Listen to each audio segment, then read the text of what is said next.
Olá, amigos do Enfermagem Extreme, vamos comentar 70 pontos sobre a cardiologia, que são importantíssimos para o conhecimento da área. Vamos nessa! 1. Aumentar o débito cardíaco e reduzir o consumo miocárdio de oxigênio é finalidade do balão intra-aórtico. O catéter de Peake, também conhecido como catéter de PSIP, tem por finalidade permitir o acesso de veia central com a inserção sendo feita por uma veia periférica. O procedimento é realizado por enfermeiros que possuem treinamento específico. Esse catéter é considerado de longa permanência e diminui a quantidade de acessos venosos periféricos em tratamentos longos com drogas injetáveis. 2.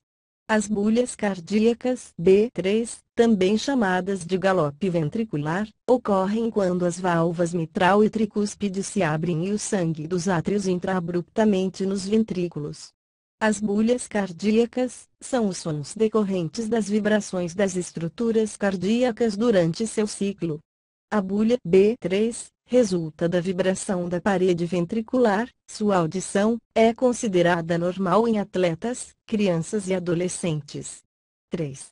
As bolhas cardíacas B4, também chamadas de galope atrial, ocorrem quando os átrios se contraem. 4. Sopros não são bolhas cardíacas, mas estão relacionados com condições patológicas. 5. Os sopros sistólicos são auscultados entre B1 e B2. 6. Os sopros diastólicos são auscultados entre B2 e B1. 7. O sopro sistólico está relacionado com insuficiência tricúspide, estenose aórtica ou pulmonar. O sopro diastólico está relacionado com estenose tricúspide ou mitral. 8. Na bolha B1, as válvulas mitral e tricúspide se fecham. A bolha B1 está relacionada ao fechamento das válvulas tricúspide e mitral. 9. Na bolha B2, as válvulas aórtica e pulmonar se fecham. A audição da bolha B2 está relacionada ao fechamento das válvulas aórtica e pulmonar. 10.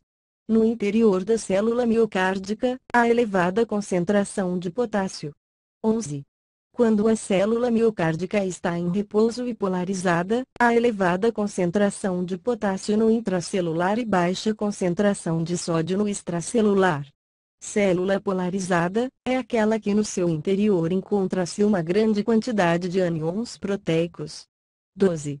O procedimento utilizado para reverter arritmias mediante a utilização de corrente elétrica direta e sincronizada é chamado de cardioversão. A cardioversão é um procedimento realizado com o auxílio de um equipamento cardioversor, que possui a característica de sincronizar seu estímulo elétrico ao estímulo elétrico do coração. As contrações cardíacas ocorrem por descarga de estímulos elétricos. 13. Na cardioversão, o desfibrilador identifica a onda R para o sincronismo. O sincronismo na cardioversão ocorre na onda R, que representa a contração dos ventrículos. A onda P corresponde à contração dos átrios e a onda T, ao relaxamento dos ventrículos. O ciclo completo P, Q, R, S e T corresponde a uma contração cardíaca. Em um adulto normalmente ocorrem 80 contrações por minuto. 14. As pás para a realização da cardioversão deverão ser colocadas, uma na região apical à esquerda, na linha axilar média, e a outra à direita do externo, no segundo espaço intercostal. 15. O gás utilizado no balão intra-aórtico, para a terapia da contrapulsação, é o gás hélio. Para a terapia de contrapulsação, é utilizado o balão intra-aórtico, e para insuflar esse balão, pode-se utilizar os gases hélio ou o dióxido de carbono. 16. São cuidados no uso do balão intra-aórtico, verificar a extremidade do membro onde o balão está inserido e observar o sítio de inserção do catéter, balão. 17. O marcapasso cardíaco é um método artificial de estimulação do miocárdio que pode utilizar o estimulador temporário transtorácico e estimulador temporário transvenoso. O marcapasso pode ser temporário, quando a arritmia é reversível, ou definitivo, quando a bradicardia é irreversível. Sua implantação pode ser por via transvenosa, endocárdicos, ou por toracotomia, epicárdicos. 18. Diástole significa fase do relaxamento ventricular na qual ocorre a repolarização. 19. Sístole significa contração ventricular. A sístole cardíaca corresponde à contração dos ventrículos. O ventrículo direito, ao contrair-se, expulsa o sangue em direção ao pulmão, onde ocorrerá a sua oxigenação. O ventrículo esquerdo, por sua vez, expulsa o sangue através da aorta para todo o organismo, levando o sangue já oxigenado. Só para lembrar, as derivações bipolares são as D1, D2 e D3. 20. As derivações precordiais, V1, V2, V3, V4, V5 e V6, são unipolares e constituem o polo positivo. As derivações dos membros são divididas unipolares monopolares, A, V, R, A, V, L, I, A, V, F, e bipolares, D1, D2 e D3 formam o triângulo de Enthoven. 21. Automatismo significa capacidade de a célula iniciar espontaneamente o impulso. 22. Condutividade significa capacidade de transmissão do impulso elétrico de uma célula cardíaca para outra célula cardíaca.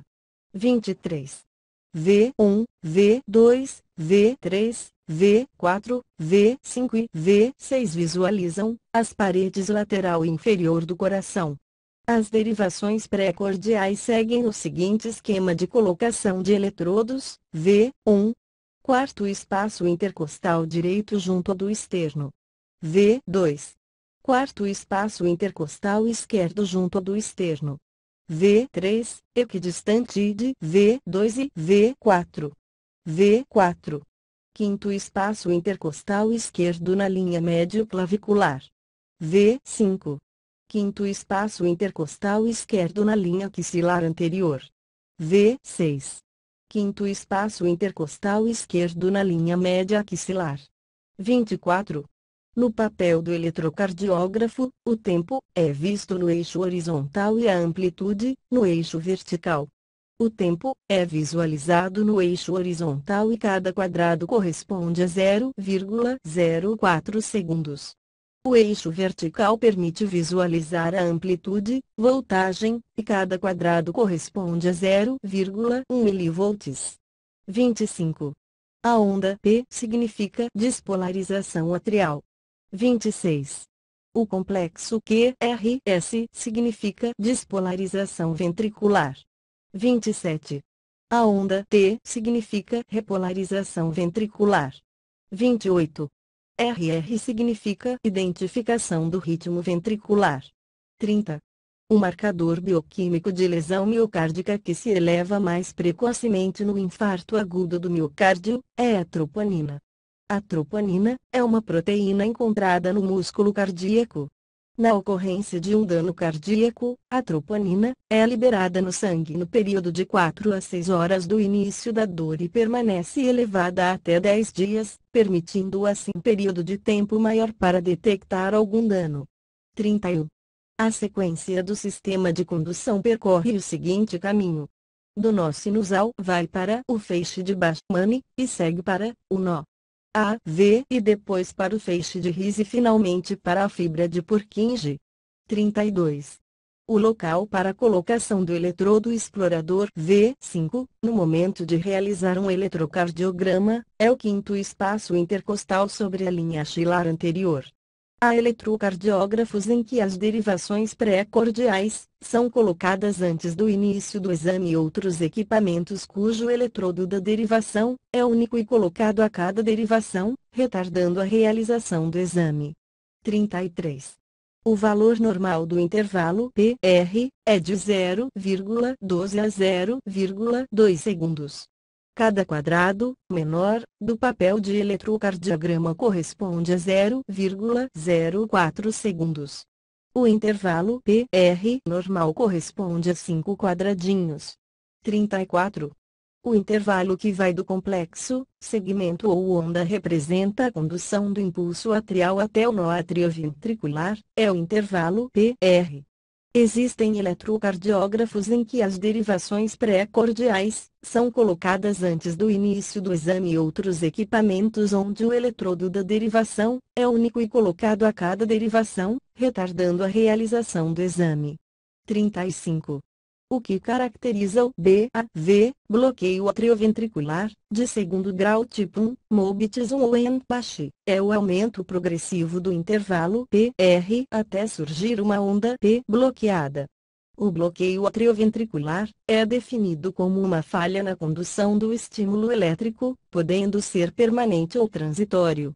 O bloqueio tipo Mobitis 1 caracteriza-se por um aumento do intervalo PR. 36. A pós-carga refere-se à pressão, contra a qual uma câmara cardíaca deve ejetar o sangue durante a sístole. 37. O débito cardíaco é determinado pela frequência cardíaca vezes o volume sistólico. 38.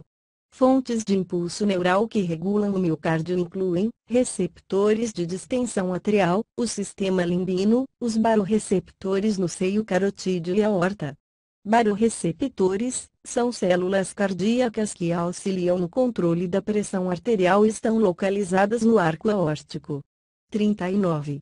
A pré-carga refere-se à quantidade de distensão colocada sobre a fibra muscular cardíaca imediatamente antes da sístole. 40. O impulso cardíaco origina-se no nó sinoatrial. O nó ou nódulo sinoatrial localiza-se na parte superior do átrio direito e é considerado um marcapasso natural. O estímulo elétrico gerado nesse nó será conduzido para todo o coração, promovendo sua contração. Em casos de falha na geração do impulso elétrico pelo nó sinoatrial, outro conjunto de células cardíacas poderá assumir esse comando. 41. O nosso marcapasso fisiológico é o nó sinoatrial. 42. As bolhas cardíacas representam o período do ciclo cardíaco, são os fechamentos e aberturas das válvulas. Atenção! A abertura é silenciosa. 43. A contração do músculo cardíaco se dá por meio da entrada de uns cálcio e a interação de actina-miosina. A contração do músculo cardíaco ocorre pela despolarização das células miocárdicas com a entrada de cálcio no miócito. 44. As propriedades específicas do músculo cardíaco são condutibilidade, cromotropismo, diz respeito à condução do processo de ativação elétrica por todo o miocárdio, numa sequência sistematicamente estabelecida. 45. Quando se antagonização de beta-2 se produz uma broncoconstrição e vasoconstrição. Antagônico significa contraditório. 46. A fase de sístole atrial é essencial para o enchimento ventricular? Não, cerca de 70% do sangue escoa para os ventrículos durante a fase de enchimento rápido. A contração atrial contribui com um volume adicional de sangue no enchimento ventricular, entretanto, cerca de 70% do enchimento ocorre passivamente durante a diástole. Os orifícios das veias cavas e pulmonares são estreitados pela contração do miocárdio atrial que o circunda, e a inércia do sangue que entra no coração tende a manter o sangue no seu interior. 47. O que diferencia a célula cardíaca contrátil da célula muscular esquelética é a presença de discos intercalares, separando as fibras. A célula muscular estriada é também chamada de fibra muscular e possui inúmeros núcleos. As células cardíacas possuem estriação transversal e são uninucleares. 48. O efeito da estimulação de beta-1 sobre o coração é o aumento da contratilidade. As substâncias beta-adrenérgicas promovem estímulos do sistema simpático, aumentando sua ação. 49. É um sinal de insuficiência cardíaca congestiva no adulto, o sopro de ejeção sistólica. 50. O órgão que contém o maior percentual de CKMB é o coração. 51. Em relação às enzimas cardíacas, pode-se dizer que no infarto, a troponina, CPK-MB, LDH estão elevadas. 52. É correto dizer que as enzimas CPK e MB retornam ao normal em 2 a 3 dias. Quando ocorre um dano cardíaco, a MB, mioglobina, é liberada entre 2 e 4 horas, retornando aos níveis normais após 24 a 36 horas. Já CKMB, creatinoquinase MB, é liberada entre 3 e 8 horas, retornando aos níveis basais após 48 a 72 horas. 53. Atualmente, no infarto, tem sido considerada uma enzima específica do coração, a troponina. 54. Sobre o infarto agudo do miocárdio, é correto dizer que é a ocorrência de morte celular. 55. A primeira bulha é marcada pelo fechamento das válvulas mitral e tricúspide. 56. As válvulas são conhecidas como semilunares, a pulmonar e a aórtica. As válvulas cardíacas impedem o refluxo do sangue durante as contrações tanto dos átrios quanto dos ventrículos. As válvulas encontradas nas saídas dos ventrículos são denominadas semilunares, pois apresentam a forma de semilua. Essas válvulas correspondem à pulmonar e aórtica. 57. O músculo cardíaco é dividido em miocárdio, endocárdio e pericárdio. 58. O músculo cardíaco tem tecido liso e esquelético. 59. Em relação ao sistema fisiológico de condução elétrica, os íons importantes para manter-se estável são o sódio, potássio, cálcio e o magnésio. 60. O ciclo cardíaco começa pela geração espontânea de um potencial de ação no sinusal. 61. O ciclo cardíaco consiste em um período de relaxamento e contração denominado diástole e sístole. 62. No ciclo cardíaco as coronárias são perfundidas no final da diástole. 63. No eletrocardiograma, a onda P representa os átrios. 64. É conhecido como marcapasso fisiológico, o nó sinusal. 65. O QRS no eletrocardiograma representa a despolarização ventricular. 66. É conhecida como tempo porta-agulha, o tempo para realizar trombolítico, o tempo compreendido entre a entrada do paciente no hospital e o início da terapêutica com trombolítico, é conhecido por tempo porta-agulha. Vários fatores interferem nesse período de tempo, como demora no processo de admissão do paciente, demora na avaliação inicial, demora na interpretação do eletrocardiograma, demora na preparação da droga, e etc. O ideal é que esse tempo não seja superior a 30 minutos. 67. O tempo porta-agulha no infarto do miocárdio é menor que 90 minutos. 68. O significado de mona é morfina, oxigênio, nitrato e aspirina. 69. É correto dizer que na angina estável, há melhora após 15 minutos do uso de nitrato. 70. Os principais sinais do infarto agudo do miocárdio, conhecido como dor típica, são a precordialgia, com irradiação para membro superior esquerdo, mandíbula, epigastralgia, náuseas, êmese, sudorese e dispneia.